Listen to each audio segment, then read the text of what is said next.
The Juvenile Act clearly spells out the rights of minors, but some parents are not aware of this provision, making their wards lose out and take the fall. Sometimes for adults who coerce them to break the law. The legal aid scheme is therefore encouraging parents to seek legal counsel whenever the need arises. This was the focus of the launch of this year's Legal Aid Week celebrations in Accra. For the average Ghanaian, the court process is cumbersome and expensive and perceived to be for the rich and elite.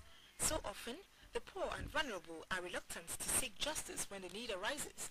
Children and other minors under 18 sometimes engage in acts in contravention of the law. These acts are often committed with the connivance of an adult. However, since the child is oblivious of his rights, he is not treated fairly, which contravenes the Juvenile Justice Act 2003. And this is what the legal aid system is seeking to address. People are being trained in the art of crime by adults. So what are we doing to ensure that this one is minimized, if not completely eradicated? I think that's one of the reasons why we thought that for this year's theme for our celebration, we should focus on the child, especially the one who is deviant, and see what we can do to help that deviant child and to minimize deviance among children. In times past, the welfare and upbringing of the Ghanaian child was a collective responsibility of the extended family and society.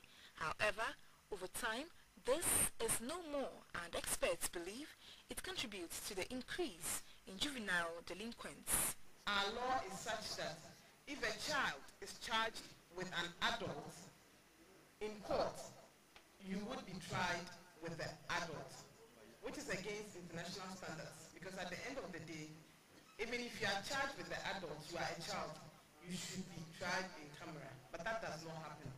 And a lot of these things are going on because, one, people are not aware. Number two, we do not care for our so-called deviants. This year's Legal Aid Week celebration has the theme, "The Deviant Child is a Victim."